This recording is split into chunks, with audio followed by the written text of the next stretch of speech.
સુરેન્દ્રનગર જિલ્લાના ચોટીલાના વિસ્તારમાં લાઇટના ધાંધિયા. વિસ્તાર કે જેવા નવાગામ, બામણબોર, ગારીડા, બામણબોર, મોલડી, ઝીંઝુડા વગેરે ગામ વિસ્તારની લાઇટ બંધ હોવાથી ખેડૂતો ચિંતામાં મુકાયા છે. સુરેન્દ્રનગર જિલ્લાના ચોટીલા તાલુકાના નવાગામ, બામણબોર ખાતે ગારીડા ફીટર આવેલું છે, જેમાં રવિ કિરણ પાવર આવેલો છે. 4 દિવસથી ચોટીલાથી ગ્રામ વિસ્તાર ખેતી પાવર લાઇટના ધાંધિયા હોય ત્યારે અનેક વખત રજૂઆત કરવા છતાં પણ ચોટીલા અધિકારી જીબીના સાહેબ ફોન પણ ઉપાડતા નથી.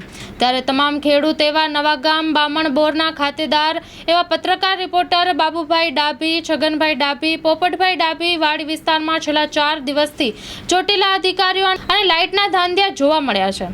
તાત્કાલિક ધોરણે વરસાદ ન હોવાથી મોંઘા માલ, બિયારણ અને દવા બિયારણ વાવ્યા હોય ત્યારે સાહેબને નમ્ર વિનંતી કરવામાં આવી છે કે તાત્કાલિક ધોરણે ખેડૂતોને 8 કલાક વીજળી આપવામાં આવે તેવી ખેડૂતોની માંગ ઉઠવા પામી છે. અરે આ 3 દીધી તો લાઇટ સારું કે લાઇટ નથી. એકવાર આ બિયારણ વાવી દીધું છે અને આ લાઇટવાળા લાઇટ આપતા નથી.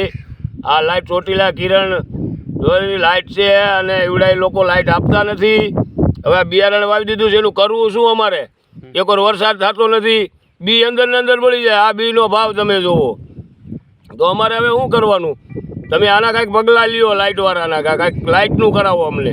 કેટલા દિવસથી ચોટીલામાં લાઇટ નથી? આ 3 દિવસથી અમારે લાઇટ નથી. 3 દિવસ દીવડો નથી થતો. વીડ વિસ્તારમાં અમારો ખેત એક જનાવરની બીક, દીપડાની બીક અને લાઇટ થારુકી નમળે તો શું કરવાનું? તો સાહેબ આનું કંઈક તમે ગમે કંઈક કરાવો અમને. તમારું નામ? મારું નામ અકાભાઈ.